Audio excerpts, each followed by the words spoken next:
Hi student, आज हम बात करते हैं एक नए टॉपिक के बारे में जिसका नाम है स्फेरिकल इक्विवेलेंट। कि स्फेरिकल इक्विवेलेंट क्या होता है?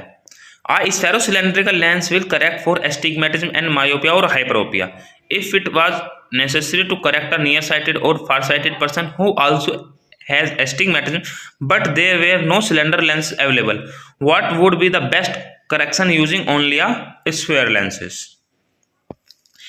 स्फेरिकल एंड सिलेंड्रिकल पावर होती है जब पेशेंट को, तो कभी कभी क्या होता है, अगर पेशेंट सिलेंड्रिकल पावर एक्सेप्ट नहीं कर पा रहा है या ऑप्टिशियन ये करते हैं कि जब उनके पास सिलेंड्रिकल फॉर्म में लेंसेज अवेलेबल नहीं हो पाते, तो ऐसे केसेस में पेशेंट को स्फेरिकल पावर के साथ ही एक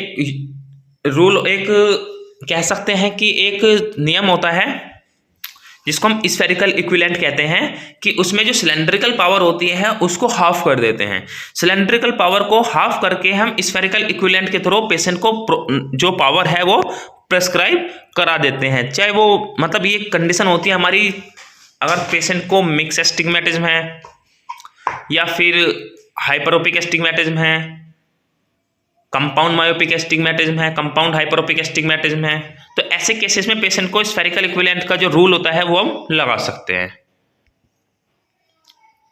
how to find the spherical equivalent?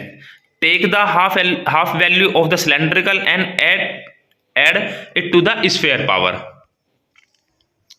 In other words, as a formula, the spherical equivalent is equal to sphere plus cylindrical half. जैसे कि हमने बताया था कि अगर पेशेंट को गैस के स्फेरिकल पावर हमारी आ रही है और सिलेंड्रिकल पावर दोनों आ रही है, कंपाउंड नंबर आ रहा है, तो सिलेंड्रिकल जो पावर होती है उसका हाफ कर देते हैं एंड उसको स्फेरिकल पावर में ऐड करके पेशेंट को पावर प्रेस्क्राइब करा देते हैं। आइएगा इसको हम थोड़ा सा फॉर्मूला के थ्रू समझते हैं। What is the spherical equivalent for this lens?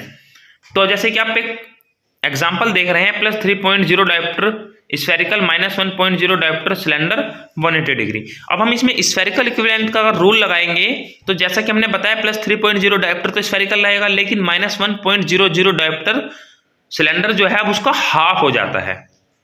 ठीक है, अगर -1.0 डायोप्टर को हम हाफ कर देंगे, 2 से भाग कर देंगे, तो ऐसे केसेस में जो पावर रह जाएगी वो -0.50 डायोप्टर रह जाएगी खाली।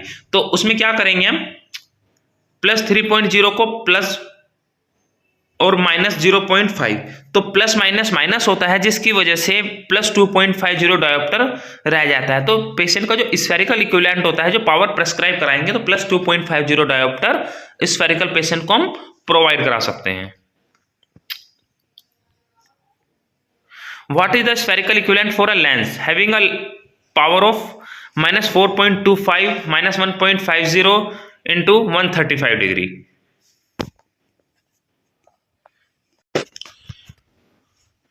अब ऐसे केसेस में क्या, अगर हम इसको 2 से भाग कर दिया, तो ऐसे केसेस में 0.75 हमारा सिलेंड्रिकल जो पावर थी वो स्फेरिकल में कन्वर्ट हो जाती है, एंड -4.25 0.75। जैसे कि आप देख पा रहे हैं प्लस माइनस माइनस होता है, तो अब इस केस में क्या करेंगे, -4.25 ऐड कर देंगे 0.75 के साथ, तो -5.05 डायोप्टर स्फेरिकल इक्विवेलेंट हमारा बन जाता है। ठीक है, अगर आपको कोई भी क्वायरीज तो आप कमेंट सेक्शन में पूछ सकते हैं। वीडियो को लाइक करें एंड चैनल को सब्सक्राइब करें।